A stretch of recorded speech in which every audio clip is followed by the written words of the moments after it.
Aleluia. Eu quero pensar aqui um pouquinho com vocês. Eu dei o título desta mensagem dizendo assim: seu potencial é imenso, busque alcançá-lo.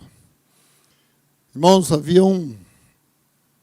uma carta para IEPJ hoje. O escritor dessa carta é Paulo, e ele escreveu quando estava preso em Roma. E Paulo, que era Saulo, que foi transformado, que nós já vemos, né, como Deus é bom, né? Deus me transformou, está me transformando, pode transformar a sua vida também, como transformou a vida de Paulo. E eu quero aqui compartilhar alguma coisa, alguns ensinamentos de Paulo, que serve para a minha vida e para a sua vida. Eu creio que nós que fomos chamados por Cristo, nós estamos num processo de transformação de vida, de mudança de vida. Fomos transportados de um reino de trevas para um reino de luz e estamos na caminhada. E nós vamos aprender algumas coisas aqui com essa carta, que eu quero instruir você a ler depois, né? A carta à igreja de Éfeso, que hoje é para a igreja presbiteriana também. E aí vai trazer algumas verdades aqui da palavra para a nossa vida, para mim e para a sua vida. Eu quero orar por isso. Feche os teus olhos. Obrigado, Senhor, por nós estarmos reunidos aqui, nesse tempo tão precioso. Tempo que a tua igreja, Senhor, se reúne. O Senhor é o cabeça da igreja, nós somos o corpo de Cristo aqui. Senhor, que nós possamos estar sensíveis a tua palavra nesta manhã. Obrigado pelo tempo de louvor, de adoração. Eu sei que, Senhor, para cada um que está sensível aqui, nós já poderíamos até ir embora no tempo de louvor, de adoração, onde o teu Espírito já tratou conosco. Mas nós vamos aqui ler a tua palavra. Eu te peço, guarda nossa mente, nosso coração, para que sejamos tocados por ela, em nome de Jesus. Uma das revelações aqui que o Senhor traz para nós, no capítulo 1 e 2, é quem somos nós em Cristo Jesus. E aí no versículo 3 diz assim: bendito seja Deus, Pai de nosso Senhor Jesus Cristo, que nos abençoou com todas as bênçãos espirituais nas regiões celestiais em Cristo Jesus. O que Paulo está dizendo aqui, irmãos, que nós já somos abençoados. Você e eu, nós somos abençoados através de Cristo Jesus, através da revelação da palavra. Através do entendimento de entregar a nossa vida para Cristo. Você é um abençoado, nada tira isso. Entenda isso, isso está sobre a sua vida. Você está abençoado por Deus. Se alguma coisa te diz que você não é abençoado, você pode dizer: eu sou abençoado por Cristo. Eu sou abençoado por causa de Cristo. O Senhor trouxe uma vida nova para mim. Porque Deus nos escolheu nele antes da criação do mundo para sermos santos e irrepreensíveis em sua presença. Buscar a santidade na presença de Deus. Uma vida com o Senhor, uma vida de fé e de confiança. De entrega, de fé pela palavra de Deus e de confiar no Senhor. Confiar todos os dias a nossa vida no Senhor. Aonde eu vou chegar? Nós tivemos uma aula. Nós encerramos essa semana uma classe de casados para sempre, uma ferramenta muito boa que o Senhor nos deu para trabalhar aqui na igreja. E nós estávamos numa aula de batalha espiritual e fui ler, né, para buscar aqui, para a gente falar um pouquinho sobre as ferramentas que o Senhor nos dá, né, para a gente vestir as ferramentas do Senhor. E lendo nessa carta, vim trazer aqui para vocês algumas coisas que o Senhor nos fala aqui. E a nossa vida de fé e de confiança no Senhor precisa ser uma entrega total. Entregar a nossa vida, confiar nele todos os dias. E vestir a armadura de Cristo todos os dias. Daqui a pouco nós vamos chegar lá. Então aqui, o Senhor, ele é soberano nas nossas vidas. Nós precisamos ter uma visão de fé e confiança. Então, Paulo já diz que nós somos abençoados. Por quê? Porque nós estávamos mortos. Capítulo 2 ele diz: vocês estavam mortos em suas transgressões e pecados, na quais estavam acostumados a viver. Todos nós aqui fomos transformados por Cristo Jesus, por causa da palavra de Cristo Jesus, por causa do amor de Cristo Jesus. Então, nós tínhamos uma vida totalmente pecaminosa que nós seguimos, mas agora nós fomos transportados para um reino de vida com Deus. Aquele que atua em nós agora é o Espírito Santo, para que nós vivamos em obediência à palavra do Senhor. E obedecer é melhor do que remediar. Obedecer à palavra do Senhor é cumprir a palavra do Senhor, ter uma vida na presença do Senhor. Aqui Paulo diz: anteriormente, todos nós também vivíamos entre eles, satisfazendo a vontade da nossa carne e seguindo os seus desejos e pensamentos. Paulo aqui, ele não fica fora.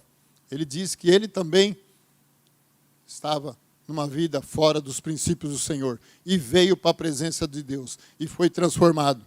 Todos conhecem Paulo, ele era perseguidor da igreja. Eu não fui perseguidor da igreja, mas vivi uma vida totalmente fora dos princípios do Senhor. E hoje nós chegamos a viver uma vida na presença, em obediência. Estamos sendo transformados, estamos sendo edificados. Cristo está sendo edificado na minha vida a cada dia. Então nós precisamos viver isso, aprender isso, ter essa certeza que nós somos abençoados e nós estamos sendo transformados pelo poder que há no nome de Jesus, através de Jesus Cristo, na minha vida e na sua vida. No capítulo 3, ele diz assim: Deus nos aceita por meio de fé. Fatores como raça e reputação e posição não têm nenhuma influência sobre o perdão divino. Recebemos o perdão do Senhor. Você é perdoado por Cristo. E não há diferença, que eu não sou mais perdoado do que você não é mais perdoado do que eu. Né? Deus não, isso não tem tamanho. É o perdão de Cristo na minha vida e na sua vida e pronto, acabou. Nós sabemos que não existe pecadinho nem pecadão.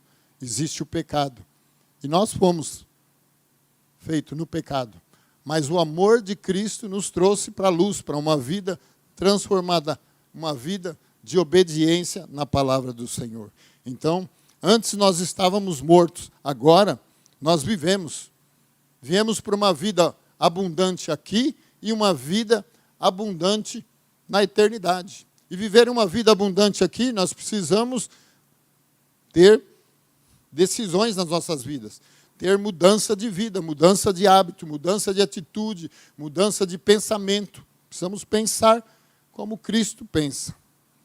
Aí depois ele vem falar aqui, devemos orar.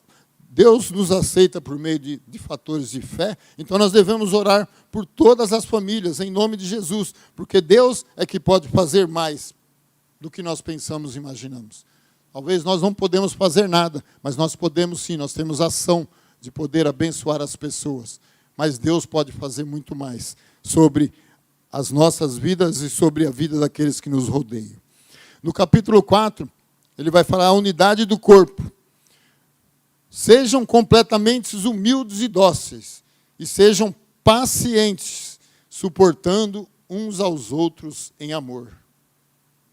Nós precisamos ser pacientes, precisamos ser longânimos, precisamos suportar um ao outro em amor. Façam todo o esforço para conservar a unidade do Espírito pelo vínculo da paz.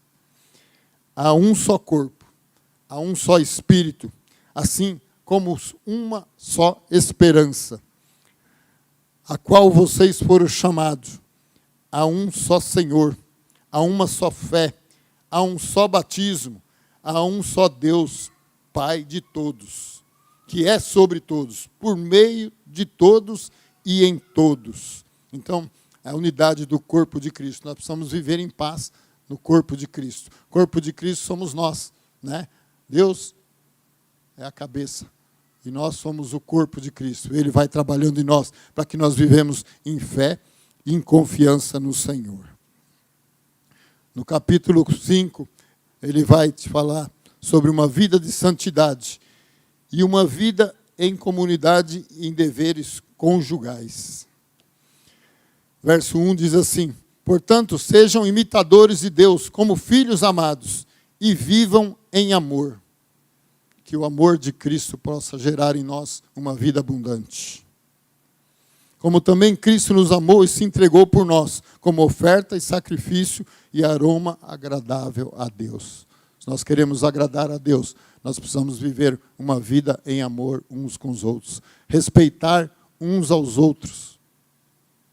Se dar um pelos outros. Abençoar uns aos outros. Não é? Essa atitude aqui de abençoar esse projeto. Sabe, um projeto que nós não conhecemos. Conhecemos agora, primeira vez, sabe? Isso é uma atitude de amor. Nós nem conhecemos a Ingrid direito, né? Talvez você possa dizer, mas eu nem conheço a Ingrid. Mas é isso aí. Abençoar essa obra. Ver a alegria de uma casa ser transformada, uma vida ser transformada.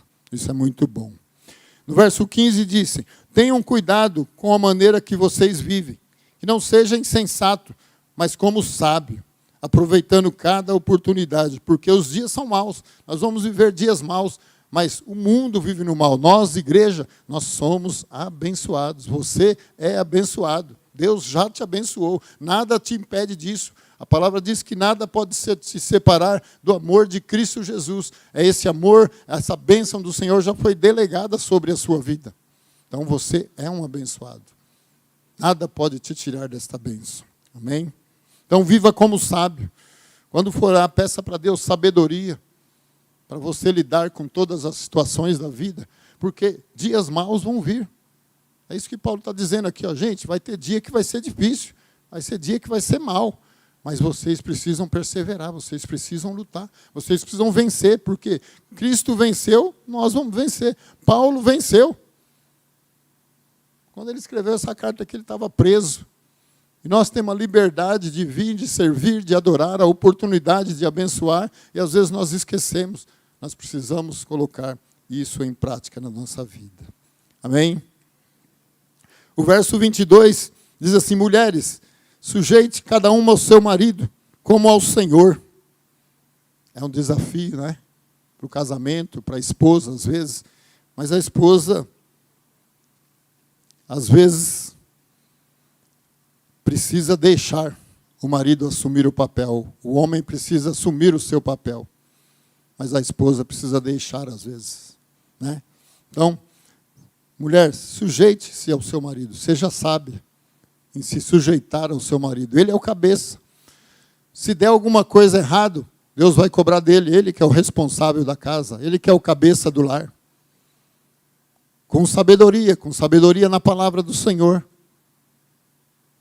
Se ele estiver fazendo algo que está fora dos princípios de Deus, aí não dá, aí esquece. Mas o homem precisa assumir o papel de sacerdote, de líder da casa. Não adianta reclamar da esposa se você não assume o seu papel. O sustentador, o provedor, aquele que busca pela família, aquele que ora pela família, aquele que luta pela família. O homem tem esse papel. Pois o marido é o cabeça da mulher, como também Cristo é o cabeça da igreja, que é o seu corpo, do qual ele é salvador. Então, o marido ele é o cabeça da mulher. Ele é o cabeça da casa, é o cabeça ali, é o orientador na família. Então, por isso você tem que buscar o seu papel de sustentador, de supridor, de autoridade espiritual na sua vida.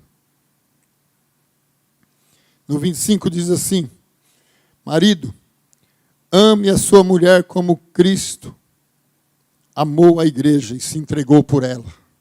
Está aí um papel do marido de respeitar, de amar, de orientar, de delegar uma palavra, de cuidar, porque a mulher é um vaso mais frágil. Então, cuidado, todo cuidado com a palavra, todo cuidado com a ação. Ame como Cristo se entregou por ela. Como Cristo se entregou por você, você deve amar a sua esposa e se entregar por ela. Capítulo 6 diz: deveres dos pais e filhos, deveres dos escravos e senhores, para vestir toda a armadura de Deus. Aí diz assim: filhos, obedeçam os seus pais no Senhor. Está dizendo aqui para os filhos, você jovem, obedeça aos seus pais. Você que ainda vive dentro da casa do seu pai, obedeça aos pais no Senhor, guardado na palavra de Deus. Porque diz assim: pois isto é justo. Honra o teu pai e a tua mãe. Este é o primeiro mandamento com promessa. Então você quer, jovem, receber a promessa do Senhor? Obedeça ao teu pai e à tua mãe. E diz assim ainda: para que tenha longos dias na terra, para que viva, para que tudo te corra bem e tenha longas vidas sobre a terra. Você deve obedecer os seus pais. Também diz: pais, não irritem os seus filhos, antes criem a instrução e conselho do Senhor. Pai, cuide do seu filho, oriente o seu filho, mostre um bom caminho para o teu filho. Não irrite ele, não o desafie, não o afronte. Não queira tomar as decisões da sua vontade para o teu filho. Ore a Deus para que Deus possa trazer o melhor para o teu filho, o melhor para a tua filha. Porque existe essa fase que os filhos crescem e a gente quer dominar, né? Então, tome todo cuidado com isso. Pais, não irritem os seus filhos. Antes, crie segundo a instrução e conselho do Senhor. Verso 7. Sirva aos seus senhores de boa vontade, como servindo ao Senhor, e não a homens, porque vocês sabem que no Senhor a recompensa a cada um pelo que praticar, seja escravo, seja livre. Aqui eu entendo, irmãos, que o Senhor está falando conosco, trabalhador, nós que somos trabalhador. Sirva aos seus senhores de boa vontade. Todo mundo aqui tem chefe, né? Todo mundo que trabalha aqui tem um chefe, tem um líder lá na sua equipe, tem o patrão, tem o dono da empresa, sabe? É bom, tudo isso é organização, mas quando diz, sirva ao seu Senhor de boa vontade, como se estivesse servindo a Deus. Então, preste o seu serviço da melhor maneira, sabe? Como se estivesse servindo a Deus. Você trabalha ali, ganha o seu dinheiro dali, sabe? Cuide disso, faça com amor, zele pelo seu trabalho, pelo seu emprego. Lance palavras boas sobre a tua empresa, sobre o seu salário, sobre quando chega lá o olerite, agradeça a Deus, não reclama não. Porque você tem uma porta de emprego, porque tem gente que nem tem uma porta de emprego. Aí no 9 diz, vós senhores, trate os seus escravos da mesma forma, não os ameacem, uma vez que vocês sabem que o Senhor deles e de vocês estão no céu, e Ele não faz diferença entre vocês. Aqui eu vejo que está falando com aqueles que são patrão, que são chefe, sabe? Tratem os seus funcionários da mesma forma. Tratem porque isso louva a Deus e engrandece o nome do Senhor. Não é porque você é chefe, porque você é patrão, porque você tem um cargo maior, que você tem que humilhar as pessoas. Temos que aprender isso. Então, Paulo nos instrui aqui. Tratem seus escravos da mesma forma. Trate bem. Nós aqui vivemos como igreja, como colégio, e nós temos procurado viver isso. Tratar bem os funcionários, cuidar bem. Sabemos que tem níveis para cada um. Então, trate com amor todas as pessoas. Trate uns aos outros com amor. No versículo 10 vai falar sobre a armadura de Deus, que é onde eu queria falar um pouquinho mais aqui. Apresentar cada armadura para cada um de vocês. Finalmente, fortaleça-se no Senhor e no seu poder. Vistam toda a armadura de Deus para ficar firme contra as ciladas do diabo. Pois a nossa luta não é contra seres humanos. Não estamos lutando com o ser humano, estamos lutando uma luta espiritual ou espiritual. O mundo espiritual, ele existe, ele está aí. Nós não podemos ver, mas nós precisamos aprender a batalhar. A nossa batalha, ela é diária.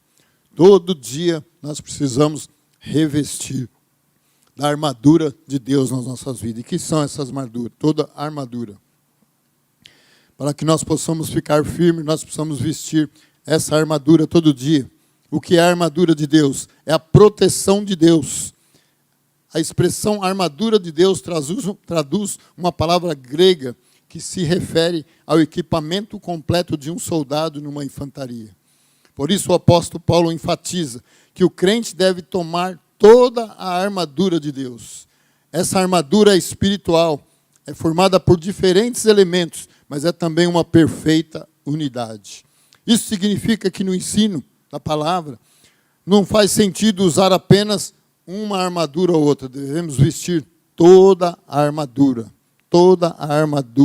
de Deus. E são esta: o cinto da verdade. Vestir o cinto da verdade é vestir a verdade de Cristo e ter a sua vida sustentada pela palavra de Deus. É a palavra que sustenta nós precisamos estar guardados nela. Nós estamos aqui neste mundo, mas nós guardamos por causa da palavra. Aquele que está vestido da verdade de Cristo também terá uma vida marcada pela autenticidade, pela sinceridade. Seja sincero, seja autêntico. Ele jamais apoiará o engano. A verdade da palavra produz vida para a minha vida e para a sua vida. Couraça da justiça. Vestir a couraça da justiça significa ter uma conduta de vida reta e justa. Ela cobre o nosso coração e as nossas costas. Provérbios 4:23 diz: acima de tudo, guarda o seu coração, pois dele depende toda a sua vida. Então a couraça da justiça guarda o nosso coração aqui, guarda a nossa vida todos os dias na palavra do Senhor, porque o nosso coração é enganoso. Se o Senhor colocar algo, talvez o Senhor coloque algo no seu coração, você busque confirmação da palavra, porque o nosso coração é enganoso. Às vezes a gente fala que Deus colocou algo no nosso coração, mas não é, foi nós mesmos que colocamos. Cuidado, porque o nosso coração ele é enganoso. Então, se tiver guardado com a palavra do Senhor, vai ser bênção para as nossas vidas. Guarda o teu coração no Senhor. A prontidão do Evangelho, a usar a analogia do calçado do soldado como uma figura de prontidão do Evangelho.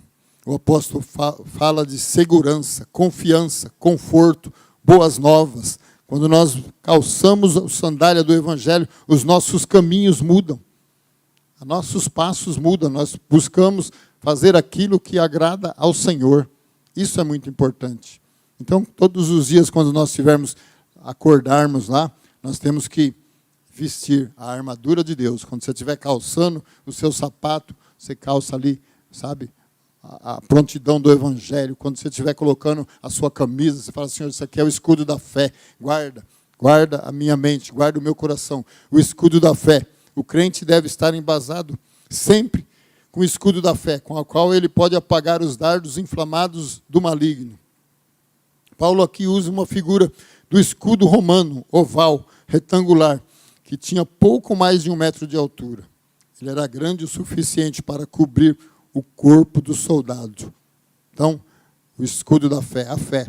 Quando alguém lançar uma palavra na tua vida que está fora com os princípios de Deus, defenda com a palavra do Senhor. Eu sou abençoado, eu sou justo, eu sou batalhador, eu sou vencedor, porque Cristo já venceu lá na cruz do Calvário.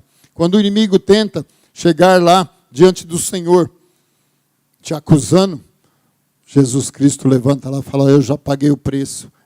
Esse é vencedor porque eu já venci por ele. É isso que nós estamos vendo aqui. O capacete da salvação. O texto bíblico diz que o crente deve tomar o capacete da salvação. Nem precisa explicar, mas é bom explicar sim. O capacete guarda a nossa mente, né? Porque o inimigo, um dos principais local que o inimigo quer nos enganar é na nossa mente, dizendo que nós não somos o que nós somos. Nós somos abençoados, nós somos vencedores, nós somos achados por Cristo e chamados por Cristo e vencedor em Cristo Jesus. Então o inimigo tenta colocar na nossa mente que nós não temos capacidade, mas nós temos capacidade porque o Senhor nos capacita. Nós somos vitoriosos porque o Senhor já venceu. E nós temos inteligência porque o Senhor nos dá inteligência. O Senhor nos dá direção, o Senhor nos dá sabedoria para resolver as questões difíceis da nossa vida. Quando nós usamos o capacete da salvação, o Senhor está conosco em todo o tempo, e isso vai nos dar inteligência e sabedoria para nós vivermos e vencermos cada situação. Amém? A espada do Espírito.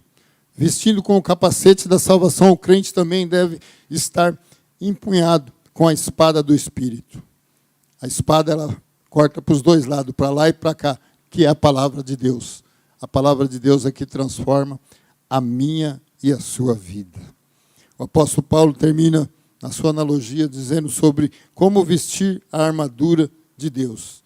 Ele diz que é somente por meio de ter uma vida de oração. E o crente pode estar devidamente equipado com a armadura de Deus, pronto para a guerra espiritual, se ele tiver uma vida de oração, de entrega. Ter todo dia um bate-papo com Deus. Iniciar todo dia a sua vida falando com Deus. Deixando o amor de Deus se expressar nas nossas vidas. Isso é muito importante. Amém? Então nós precisamos ter uma vida de oração. E eu quero que você feche os seus olhos. Quero pedir para o pessoal do louvor aí, se eles puderem vir tocar aqui um pouquinho, para a gente fazer uma oração, revestindo a igreja, sabe? Então nós, se você se sente desanimado, se você se sente, sabe, abatido, nesta manhã nós podemos ser aqui renovados, porque aqui é lugar de renovação, aqui é lugar de restauração, é lugar de capacitação no Senhor. De repente você tem algo para entregar ao Senhor nesta manhã, veio aqui com um propósito, sabe, de entregar algo a Deus, o seu cansaço, a sua vida está desmotivada, você precisa de uma motivação, de um renovo do Senhor. O Senhor, Ele é bom, Ele está aqui. Ele pode curar, Ele pode restaurar, Ele pode mudar.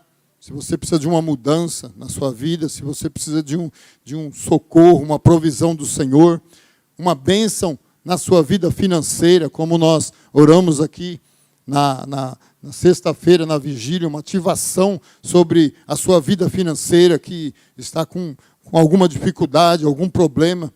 Sabe, Deus, Ele pode todas as coisas. Aqui o que eu imagino, o que eu não imagino, o Senhor está vendo, Ele conhece o seu coração, Ele sabe como está o seu coração nesta manhã, e o que você precisa nesta manhã, Ele pode te dar muito mais. Então, enquanto nós vamos adorar aqui um pouquinho, você vai colocando a sua vida na presença do Senhor, e se você quiser desejar entregar algo para o Senhor, você já pode vir ao altar. O altar está aqui. Há uma liberdade no nosso meio de entrega. E enquanto nós adoramos ao Senhor, você fique à vontade para vir à presença do Senhor, entregar a sua vida na presença dEle. Em nome de Jesus. Em nome de Jesus. Oh Deus.